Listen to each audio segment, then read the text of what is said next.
السلام علیکم دوستو، ناول سائیاں رائٹر بسما بھٹی پیش خدمت ہے۔ ہم آپ کے لیے اچھے اور بہترین رائٹرز کے بہترین ناولز پیش کرتے ہیں۔ اب آپ پر منحصر ہے کہ ہماری محبت کا جواب کس طرح دیتے ہیں۔ آپ کے کمنٹس کا انتظار رہے گا۔ آئیے ناول سٹارٹ کرتے ہیں۔ اردو ناول سائیاں آج کلام بسما بھٹی، قسط نمبر 2۔ آپ یہاں کیوں کھڑی ہیں میڈم؟ ساری یونیورسٹی خالی ہوگی؟ اس نے نہایت ادب سے پوچھا۔ انابی نے مردانہ آواز پر پلٹ کر دیکھا۔ دوپٹہ چہرے پر نقاب کی طرح لیا ہوا تھا، صرف آنکھیں واضح ہو رہی تھیں۔ اس نے جیسے آرمی یونیفارم میں ینگ سے لڑکے کو دیکھا تو آنکھیں حیران ہوئیں اور ڈر بھی گئی۔ پہلی بار کوئی ایسے آرمی افسر اتنے پاس دیکھا تھا۔ حال لڑکے کی طرح اسے بھی خوشی ہوئی تھی، مگر اسے خوفزدہ کرنے کے لیے کافی تھا کہ وہ اسے مخاطب بھی تھا، کیونکہ لڑکیوں کے کروش میں کب آرمی افسر حقیقت میں بات کرنے آتے ہیں۔ وہ سر میرے گھر سے گاڑی آنی تھی، آج لیٹ ہو گئی۔ اس نے اپنے چہرے پر نقاب ٹھیک سے کرتے کہا، آئیے میں چھوڑ دیتا ہوں آپ کو آپ کے گھر، کافی دیر ہو گئی، اچھا نہیں لگتا ایسے کھڑے ہونا۔ اس نے اپنے ازلی تمیز دار انداز میں کہا، نہیں میں انتظار کر لوں گی، میں آپ کو زحمت نہیں دے سکتی۔ اس نے فوراً سے نفی کرتے کہا۔ اس کا دل گھبرا گیا تھا، جیسے سچ میں وہ اسے اپنے ساتھ اس کے گھر چھوڑنے چلا جائے گا۔ یہ روح فنا کرنے کے مقابل تھا۔ کوئی مرد اسے ایسے گھر چھوڑنی ہے، اور حویلی کے کسی بندے نے دیکھ لیا تو نہ جانے کیا قہر نازل ہو، کیونکہ وہ جانتی تھی کہ حویلی کے اصول کتنے سخت ہیں۔ حویلی کی بہو بیٹیاں ایسے نہیں نکلتی کسی بھی مرد کے ساتھ۔ میڈم اچھا نہیں لگ رہا، یونیورسٹی خالی ہو چکی ہے تقریباً، آپ سڑک پر کھڑے ہو، شام ہو رہی ہے اور سردی بھی بڑھ رہی، اور آپ اکیلی بھی ہیں۔ میں کیپٹن ہوں، میرے یونیفارم سے آپ کو اندازہ ہو گیا ہوگا، مجھ پر تو آپ یقین کر ہی سکتی ہیں۔ قمر نے مسکرا کر ٹھہر ٹھہر کر اپنی بات کی۔ اسے یہ لڑکی کافی پیاری لگی تھی۔ وہ رکتا تو نہیں تھا کسی کے لیے، مگر اس سرمئی آنکھوں والی لڑکی نے اس کی توجہ کہیں اور ہونے ہی نہ دی۔ اے عشق کے ساقی سن ذرا، کوئی میں ایسی پلا ذرا، مجھے ہوش رہے نہ سجن کا۔ اس کی اکھیاں بھول جائیں ذرا۔ نہیں شکریہ، میری گاڑی آتی ہوگی۔ اپنی فائل کو اچھے سے ایک ہاتھ سے سنبھالتی وہ تھوڑے قدم کے فاصلے پر کھڑی ہوگی۔ ایک ہاتھ سے نقاب پکڑا ہوا تھا، اس کے دوسرے ہاتھ اس کے حسین ہونے کا ثبوت دے رہے تھے۔ قمر نے مسکرا کر اس کی گھبراہٹ نوٹ کی۔ مس نیم کیا ہے آپ کا؟ اس کی طرف دو قدم لیتے کم انابی کی نظر اس کے شوز پر گئی۔ کتنے کمال کے ہوتے ہیں نا یہ آرمی والوں کے شوز بھی۔ انابیہ سامر شاہ ہچکچاتے جواب دیا۔ انکار کرتی تو نہ جانے یہ افسر کیا کر رہا تھا۔ بتا اس لیے دیا کہ کیپٹن ہے، ان سے بچنا چاہیے۔ نائس مس انابیہ، آپ کو پاک آرمی پر یقین نہیں؟ اس کے ساتھ دو قدم کے فاصلے پر کھڑے ہوتے پیچھے ہاتھ باندھ کر مسکراتے پوچھا۔ اس کا قد 6 فٹ سے اونچا تھا۔ انابیہ نے بے ساختہ اپنی ہائٹ دیکھی، وہ بھی چھوٹی نہیں تھی، 5 فٹ 7 انچ ہائٹ تھی، اس کے کندھے تک تو آ ہی رہی تھی۔ انابی نے خاموش رہنا مناسب سمجھا۔ اس نے سر مڑ کر اسے دیکھا جو خود میں سمٹی نیچے زمین کو گو رہی تھی، پاؤں کی انگلیاں اپنے مقام پر نہ تھی۔ یقیناً وہ کنفیوز ہو رہی تھی۔ اس سے پہلے وہ اسے مزید بات کرتا ایک کار کچھ فاصلے پر روکی۔ میری گاڑی آ گئی۔ گاڑی کو دیکھتے وہ تیزی اس کے پاس سے گزرنے لگی کہ بے ساختہ اس کا پاؤں مڑا اور وہ منہ کے بل گر جاتی اگر قمر اس کا بازو نہ پکڑتا۔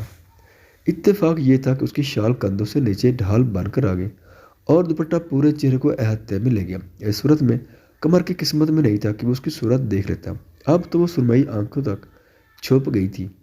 اس نے آرام سے اسے سیدھا کیا۔ انابی کا دل تو بری طرح ڈر سے دھڑک اٹھا تھا۔ کسی مرد نے پہلی بار ایسے چھوا تھا، وہ تو کبھی کسی مرد کے لمحات سے متعارف نہیں ہوئی تھی۔ ایک جھٹکے سے خود کو اس کی گرفت سے نکالا۔ میں صرف آپ کے لیے ہوں سائیں۔ اس کے لبوں نے سرگوشی کی۔ وہ تیز سے اپنی فائل اٹھاتے بھاگنے کے انداز میں اپنی گاڑی کی طرف بڑھی، دروازہ کھولا اور بیٹھ گئی۔ اس کی سانسیں منتشر ہو چکی تھی۔ قمر نے نہ سمجھی سے اس کی حرکتوں کو ملاحظہ کیا، جو بے حد ڈرتے ہوئے بھاگی تھی۔ اس سے such a crazy girl but cute, گاڑی کو دیکھتے ہوئے کہا اور مسکرا کر اپنے بالوں میں ہاتھ پھیرا۔ او مسٹر ہیلو قمر، قمر ہوش میں آ بھائی۔ قمر کو جھنجھوڑا تو قمر ماضی کی قید سے نکلا۔ بھائی کیا ہو گیا، تو اب بھی وہیں ہے؟ وہاب نے اس کے سامنے بیٹھتے کہا۔ وہ بہت پیاری تھی، قمر نے اشتیاق سے کہا۔ تجھے کیسے پتا؟ ابھی تو نے کہا کہ تیرے سامنے نقاب میں تھی وہ، وہاب نے چائے کا سپ لیتے کہا۔ اس کی آنکھیں اور اس کے ہاتھ اس بات کی گواہی ہے کہ پکا وہ حسین ہے۔ قمر نے کرسی کے بازو پر ہاتھ مارتے ہوئے جوش سے کہا، جیسے یہی بات سچ ہو۔ خوش فہمیاں چیک کر ذرا، ایسا بھی تو ہوتا ہے نا کہ رنگ گورا ہوتا ہے مگر نئے نقش پیارے نہیں ہوتے۔ وہاب تو جیسے اس لڑکے کو برا بنانے کے پیچھے ہی پڑ گیا تھا۔ اس کی آنکھیں بے حد پیاری ہیں نا یار، بس اس کا پتہ لگ جائے کہاں کیا ہے، اسے ہی اپنا بنانا ہے۔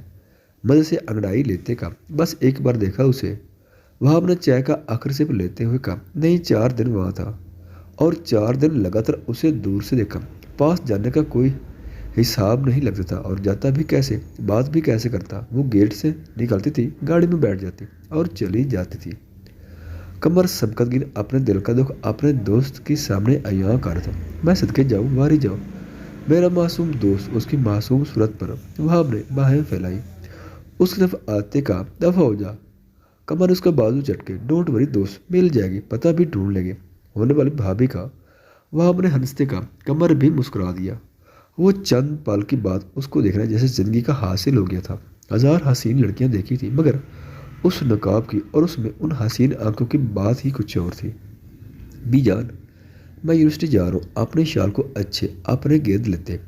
وہ لانج میں آتے بولے، اس بات سے بے خبر کہ بی جان کے پاس اس وقت سیف اور کیف دونوں بیٹھے تھے۔ اس نے نقاب نہیں کیا تھا۔ سن انو، تیری پڑھائی کب ختم ہونی؟ بی جان نے پوچھا۔ سیف کو معلوم ہو گیا تھا مگر اس نے ایک دفعہ بھی کوشش نہیں کی تھی کہ سر اٹھا کر ایک دفعہ اسے دیکھ لے جو اس کے نام پر بیٹھی ہے۔ اب تو بہانہ بھی تھا کہ وہ خود لاؤنج میں آئی تھی تو دیکھ لیا۔ کیف کے سامنے تو پلی بڑی تھی، کبھی نقاب کر لیتی کبھی نہیں، چھوٹی بہنوں جیسی تو تھی اس کے لیے۔ بی جان وہ بیختار سر اٹھا تو زبان جیسے تعلق سے لگ گئی۔ سامنے ہی وہ سر چکے اپنے موبائل میں گم تھا، سر اٹھا کر دیکھنے کی زحمت نہیں کی تھی۔ دل میں ہوک سی اٹھی، اتنی بے قدری اس ذات کی، بول بھی چپ کیوں ہو گئی ہے؟ بی جان نے جان کر اکسایا تھا کہ سیف اسی بہانے سے اسے دیکھ لے، شاید اس کا ارادہ بدل جائے۔ بی جان وہ آخری سیمسٹر چل رہا ہے، ہچکچاتے نم آواز سے کہا۔ نروس ہو رہی تھی، اس کی موجودگی سے ڈرتی بھی تو بہت تھی، اس سیف یوسف سے۔ چل صحیح، بی جان نے کہا تو وہ جلد سے راہداری کی طرح بڑھی۔ سیفی، تو نے اسے ایک دفعہ بھی نظر اٹھا کر نہیں دیکھا؟ لوگ اپنی مانگ کو تو دیکھنے کا موقع ڈھونڈتے ہیں اور تو ایسے کیوں برتاؤ کر رہا ہے؟ کیف نے اس کے عدم توجہی دیکھی تھی، تبھی کہا، جو ایسے اپنے منگیتروں کو دیکھنے کے موقع ڈھونڈتے ہیں وہ اپنی مانگ میں دلچسپی رکھتے ہیں اور مجھ میں ذرا بھی دلچسپی نہیں۔ سیف نے سنجیدگی سے جواب دیا، اس کے چہرے پر کہیں بھی شرمندگی کے آثار نہیں تھے۔ کیا بول رہا ہے تو؟ تیرے نام پر بیٹھی ہے وہ، بچپن سے بیٹھی ہے، تیرے علاوہ کسی اور کو سوچا نہیں اس نے۔ کیف کو تو غصہ ہی چڑھ گیا تھا، بھائی اس پر مجھے بات نہیں کرنی۔ سیف نے روک ٹوک بات کی اور اٹھ کر چلا گیا۔ بی جان، کیف نے انہیں دیکھا، کیف میری انابیہ بہت وفادار ہے، اس کے ساتھ میں انصافی نہیں ہونے دوں گی، یاد رکھنا۔ بی جان نے نرم آواز سے کہا، میں بھی نہیں ہونے دوں گا۔ کیف نے ان کو اپنے ساتھ لیا، اسے بھی برا لگا تھا سیف کا انداز۔ تیرے انتظار میں بیٹھے ہیں کب سے دلبرم، ایک تو ہے جو ہمیں ستاتا بہت ہے، تڑپاتا بہت ہے۔ شیریں آؤ گی نیچے؟ وہاب آیا ہے، سندس دروازے سے منہ اندر کرتے کہا۔ وہ جو وہاب کے آنے کا سن چکی تھی اور اب چھپی ہوئی تھی اپنے کمرے میں، اپنی بھابھی کی آواز پر مزید گول نار ہو گیا اور چہرہ جھکا لیا۔ ہے شرمیں آ رہی ہیں، وہ اس کو چھیڑنے لگی۔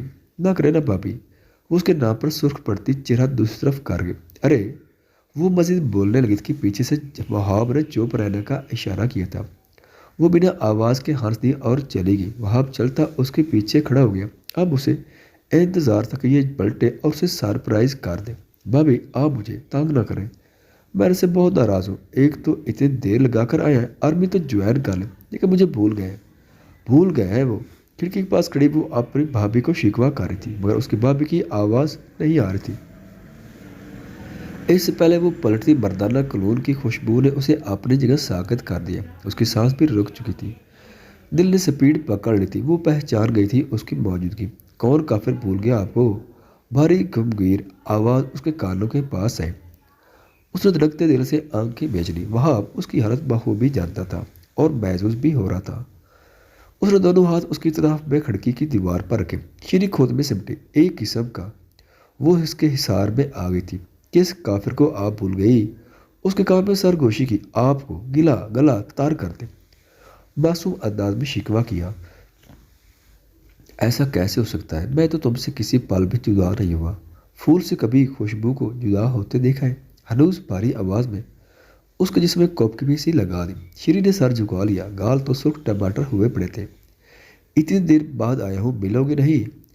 سکون پوچھ کر اس کا سکون غارت کر دیا۔ وہ جانتی تھی اس کی بے باکی ہے، آگے سچ میں ملنے لگ گیا تو یہ سوچ کر ہی اس کی حالت بری ہوتی۔ وہ تیز سے اس کا بازو ہٹاتی سائڈ سے نکلی، مگر افسوس اس کی کلائی وہاب کے ہاتھ میں آ گئی۔ اس کا سانس وہی جام گیا تھا جہاں تھا، دل تو پسلیاں توڑ کر نکلنا چاہ رہا تھا۔ ریڑھ کی ہڈی میں سرسی سی محسوس ہوئی۔ اس سے پہلے وہ کچھ کرتی وہاب نے جھٹکے سے اس کا بازو کھینچا۔ وہ کٹی پتنگ کی طرح اس کے سینے سے آل گئی۔ وہاب نے سکون سے اس کے گرد باہیں کر دی۔ اس کی تو مارے شرم کا سانس اب تک اٹکا ہوا تھا۔ سچ میں بے باک تھا وہ۔ سانس لے لو جانم، من کو وہاں میری تم۔ اس کے سر پر ہلکا سا بوسہ دیتے کہا، چھوڑے وہاب۔ وہ اس کی پکڑ میں کس مسائے، شرم سے جان جا رہی تھی۔ اچھا سنو، اس بار میں نے رخصتی کروا کے جانا ہے، تیار رہنا، اس کے سامنے کرتے کہا۔ پھر چلے جائیں گے؟ نم آنکھوں سے پوچھا۔ ایک سیکنڈ لگا تھا آنکھوں میں پانی آنے میں۔ خبردار روئی تو ڈیڈ سے بات کروں گا، ویسے بھی وہ چاہتے کہ میں اس بار شادی کر لوں۔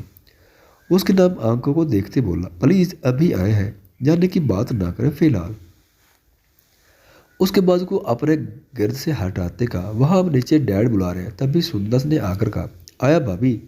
مسکرا کر جواب دیا، اس کے ماتھے پر پیار سے بوسہ دیا اور سندر کے ساتھ ہی نیچے چلا گیا۔ کیوں وہاب، پہلی بار آپ کے جانے پر دل کیوں ڈوب رہا ہے؟ سچ میں مجھ سے شادی کرو گے نا؟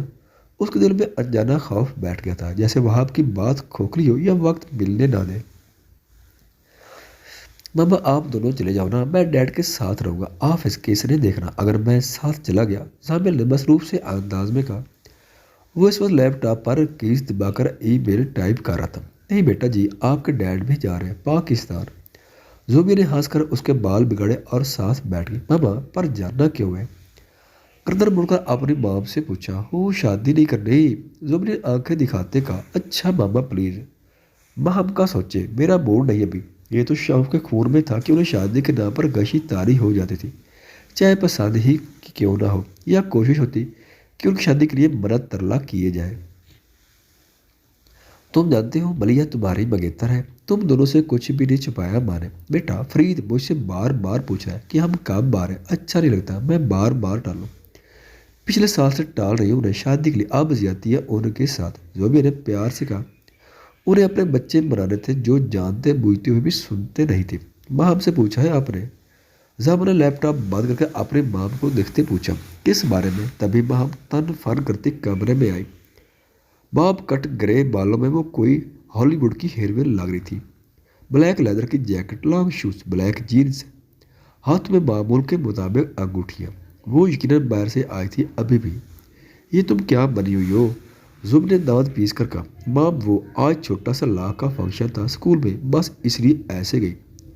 ماں نے لاپرواہ انداز میں کہا، پتہ ہی اس صاحب کو سگھر سیدھی لڑکیاں پسند ہیں، اور ایک یہ ہے جسے کپڑے نہیں سواد کے پہنے جاتے۔ زوبی نے اس کے سر پر چپٹ لگائی۔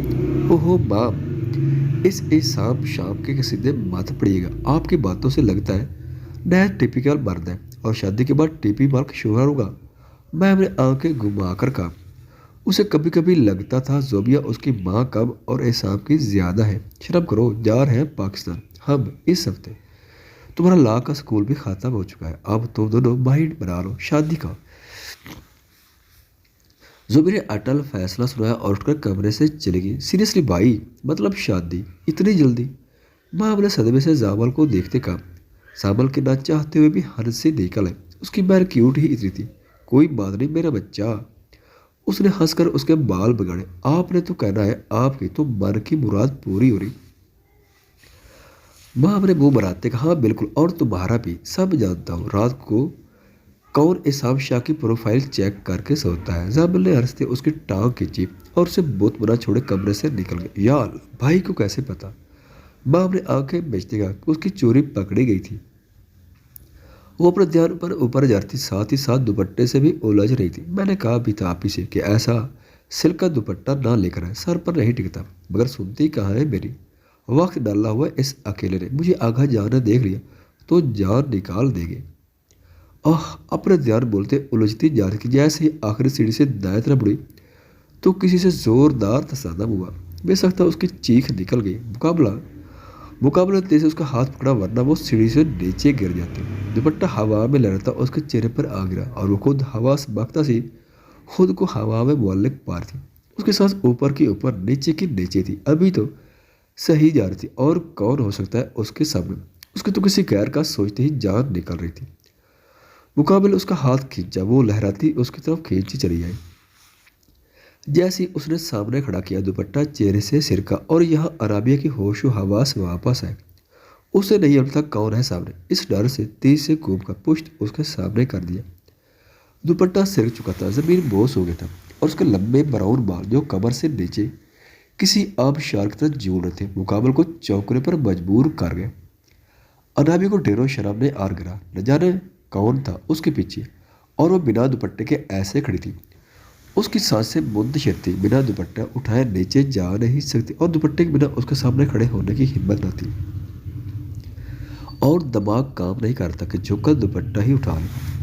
مقابلہ دوپٹہ اٹھایا، سرخ رنگ کا سلک کا دوپٹہ تھا جو ہاتھوں میں بھی ٹھہر نہیں رہا تھا۔ اگر دوپٹہ سنبھالا نہیں جاتا تو لیتی کیوں؟ روبدار آواز میں کہا۔ وہ جو پریشانی شرم سے کھڑی تھی، آواز پہچانتے تو جسے سانپ سو گیا۔ حلق میں ہر بار کی سانس اٹک سی گئی۔ سائی اس کے لب پھڑ پھڑائے۔ پکڑو اسے، غصے سے دوپٹہ اس کی سائڈ سے آگے کی طرف کیا۔ اس میں تو ہمت ہی نہیں بچی تھی کہ وہ دوپٹہ اس کے ہاتھوں سے لے لیتی۔ پکڑو، اب جم کیوں گئی ہو؟ اسے غصہ آ رہا تھا اس کے ڈیٹ بنے رہنے پر۔ اس کی آواز پر اپنی جگہ اچھلی گئی۔ برتے ہاتھ سے جیسے دوپٹہ پکڑنا چاہا تو سیف نے ذرا پیچھے ہاتھ کر دیا۔ بے سکتا اس کا چہرہ ذرا مڑ گیا اس حرکت پر۔ اس کا تھوڑا سا دودھیا گال اور گلابی ہونٹوں کے کنارے سیف کی نظر میں آ گئے۔ سیف نے بے خودی میں کیا تھا، نہ ارادہ تھا، نہ سوچ، نہ جانے کیوں اسے ہو گیا۔ اس کے لب مسکرائے اس کی ڈری سہمی حالت پر، پھر واپس اپنے خول میں آتے دوپٹہ آگے کیا۔ انابی نے جلدی سے پکڑ لیا اور فوراً سے لہرا کر اپنے ارد گرد کیا، سر پر لیا اور چہرے کے آگے اس کا پلو کر دیا۔ سیف نے نفی میں سارے لایا اور اس کے بازو سے پکڑ کر سائڈ پر کیا اور تیز سے سیڑھیاں اتر گیا۔ وہ تو اس کی پکڑ پر مزید خود میں سمٹ سی گئی۔ اس ذرا سی قربت نے اس کے گال سرخ قداری کر دیے تھے۔ چور نظر سے سیڑھیوں کو دیکھا جہاں سے وہ ابھی گزرا تھا، اپنے بازو کو دیکھا، آنکھیں تو اس کے لبوں سے چمک اٹھی تھی، اپنے دوپٹے کو دیکھا جو ابھی بھی اس کے ہاتھوں میں تھا، سر اشار سے دوپٹے کے پلو کو لبوں سے لگا لیا۔ آپ کیا جان لے گے ایسے ہماری؟ اس کے تصور سے مخاطب ہو کر کہا، خود ہی اپنی بات پر ہنس دی، اور اب اسے یاد بھی نہیں آ رہا تھا کہ وہ اوپر کیا لینے آئی تھی۔ نابیہ تم یہاں؟ تبھی احسام کی آواز نے اس کا طلسم توڑا۔ وہ جو نیچے سیڑھیوں کی طرف متوجہ تھی، یہ دیکھ ہی نہ سکی کہ کب احسام اس کے سامنے آ کھڑا ہوا۔ اس کے یوں سامنے آ جانے پر اسے اپنی بے خودی پر ڈھیروں شرمندگی ہوئی، کیونکہ وہ بنا چہرہ پر دوپٹہ کی اپنے ہی دھیان کھڑی تھی اور یقیناً احسام کی نظر پڑ گئی تھی۔ اس نے تیز سے اپنے چہرے کے آگے دوپٹہ کے، سوری بھائی، وہ بھی جان کہہ رہی تھی کہ آپ بات سن لیں ان کی۔ اپنا کام یاد آتے جلدی سے اور پاس سے گزرنے لگی۔ انابیہ، احسام نے اسے آواز دی۔ اس کے تیز قدم ایک دم رک گئے۔ خود کو چھپا کر رکھا کرو، اس جملے میں بات واضح کی۔ انابیہ کو لگا کہ احسام نے اس لیے کہا کہ اس کی نظر جو پڑ گئی تھی۔ وہ سر ہاں میں ہلاتے نیچے چلی گئی، مگر وہ اس بات سے بے خبر تھی کہ احسام نے سیف کو نیچے اترتے دیکھا تھا اور سیڑھیوں سے اوپر انابیہ کو سیف کی طرف دیکھتے پایا تھا۔ کتنی جلن ہوئی تھی اسے اپنے سینے میں، وہ بتا نہیں سکتا تھا۔ اسے سب سے زیادہ برا اس وقت سیف لگا تھا، اور احسام کو خدشہ لاحق ہو گیا کہ اگر سیف نے کہیں انابیہ کو دیکھ لیا اور اس کے حسن سے متاثر ہو گیا تو اس کا خود کیا بنے گا؟ وہ خود اتنی محبت کرتا ہے انابیہ سے، وہ کیسے برداشت کرے گا انابیہ کو سیف کا ہوتے دیکھ کر؟ اس وقت سے کسی بہم کا خیال نہیں آیا تھا اسے، انابیہ کے سامنے کسی کا بھی نہیں آتا تھا۔ تم میری ہو، صرف انو، صرف احسام شاہ کی۔ سرخ مرچیں جلتی آنکھوں سے انابیہ کی ہولے سے کہا۔ سیف سے تو دلی اور روح کی دشمنی ہو گئی تھی، کچھ بھی ہو جائے اب وہ سیف کو کسی طور انابیہ کے پاس نہیں آنے دے سکتا تھا۔ زبر کیف نے اسے آواز دی جو کچن میں کھانا بنا رہی تھی۔ اس کی آواز پر وہ چونکی سے مگر پلٹی نہیں۔ اس دن سے اس نے نہ کیف کو بلایا تھا نہ سامنے آئی تھی۔ آغا جان کی ڈانٹ نے اسے بری طرح ڈرا دیا تھا، اور اب وہ کسی طور کیف کے سامنے نہیں آ رہی تھی، اور وہ جانتے تھے پکا بولا بنا پھیر رہا ہوگا کیف۔